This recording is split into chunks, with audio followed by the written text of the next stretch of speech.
Recuerde que en su equipaje de mano no es permitido llevar líquidos o geles de más de 100 mililitros o 3.4 onzas.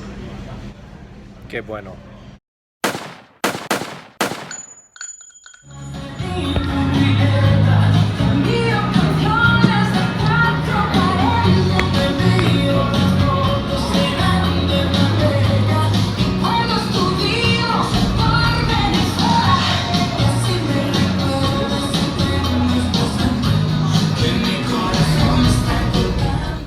Hey guys, let's finish up part 4 of traveling safe. And so anyway, in the airport at the moment, and I want to talk about traveling when you are in a different context, culture, country, some things like hotels and what happens with a violent attack. So here we go. All right, on foot, stay away from poorly lit areas, alleyways, and doorways. The idea is you'll be walking down the street, a door is cracked or ajar, and somebody can grab you, pull you back in, and shut it, especially in third world, second world countries where all the buildings are pushed right up on the street and they're all very, very close together.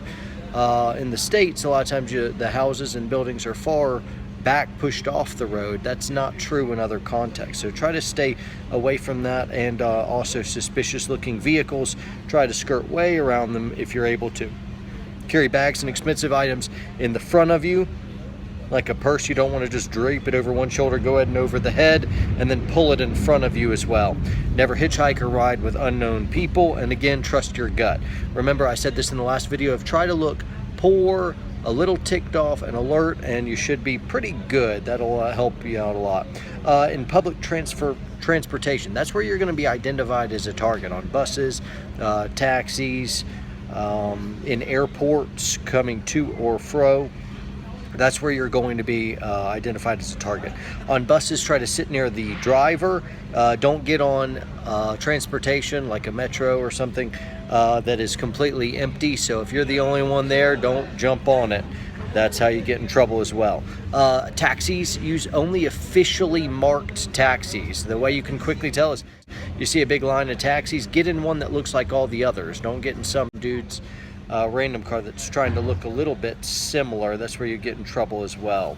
And if you have a bad feeling about a driver, just don't get in. Also, if the driver takes you to some place that looks sketchy, like the place that you weren't expecting, don't get out of the vehicle and pay him to take you right back where you came from or somewhere else. That's really dangerous as well.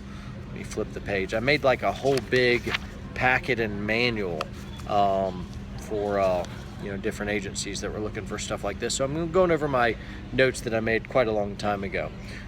If you're traveling in a personal vehicle, like you rented one or you bought a car, have primary and secondary routes. It's very common for roads to be shut down. Here in Costa Rica, they have mudslides and all kinds of detours, and you can really get in a bind if you don't have secondary routes. Never miss an opportunity to fuel up, so you always have plenty of gas. Even if you're half full, go ahead and stop and top off. So trying to always keep topped off. Keep a spare key, extra water supply and food, and make sure you have all the right permits and licenses. Checkpoints and border crossings are very, very scary. I've passed into Nicaragua through their border like 5 different times, and the only way you can get through some borders is to already know how to pass through the border. Or end up the only way that we could get through, and I remember this pretty vividly over and over, is like you have to go to this little hut over here and talk to that lady in the wheelchair, and then they'll take you over to this guy who's just kind of working out of the back of his car, and he gives you a different stamp,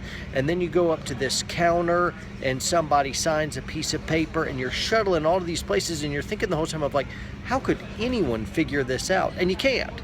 And so to be able to properly go through a border, a lot of times you have to pay a local at that station, and it'll kind of shuttle you all around, and a lot of times they'll make you they're looking for bribes and stuff as well. So it can be quite a zoo if you've never been through a foreign border in a less established or developed country. It can be quite an experience. Make sure you're keeping a good track of your baggage.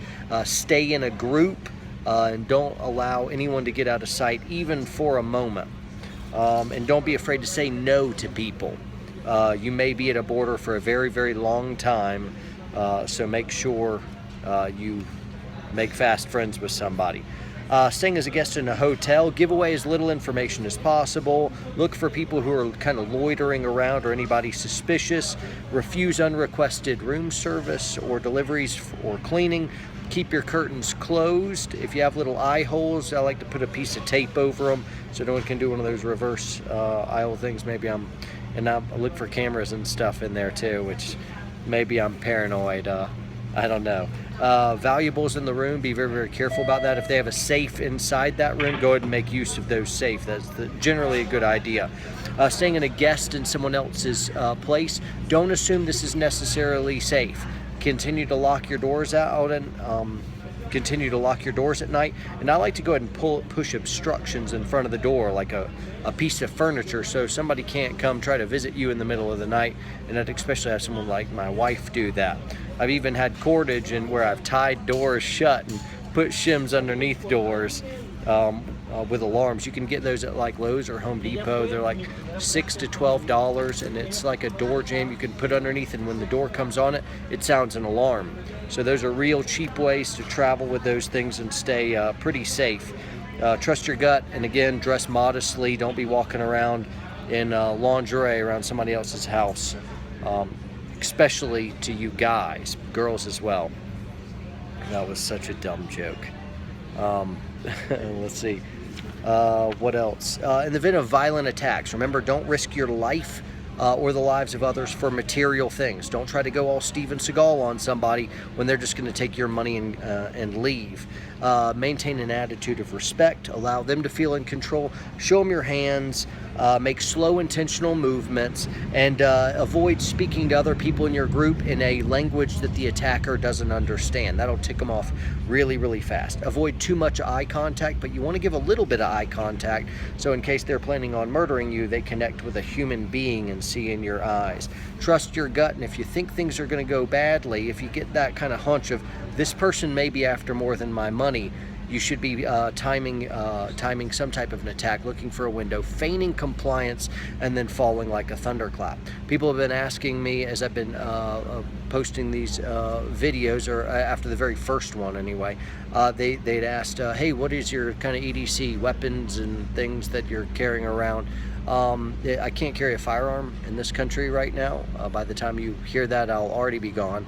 But I carry a tactical pen.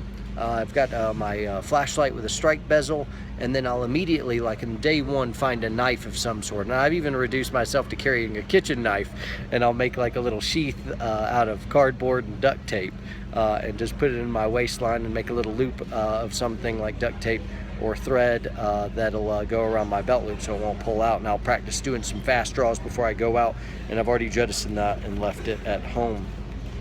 But that's basically what I'm carrying. Not too much of everything. I'm gonna have to rely on some martial arts stuff, my Krav, my Jiu-Jitsu, if anything got sticky. Anyway, but best thing, remember, don't try to go Bruce Lee on somebody who's just gonna take some money and run. Preventing sexual assault. Don't meet with members of the opposite sex alone, ladies. Do not accept food or drink. There's also those like drink tester kits women can get as well, but when in doubt, you can even pretend to take a sip, but don't take a sip of something that's bottled water is safer. Make sure the seal hasn't already been broken, and if it has, send it back and request one that hasn't had the seal broken. Even if you're single, wear a wedding ring, but don't wear a big diamond engagement ring. Leave that at home in the States. Listen to this important announcement. Can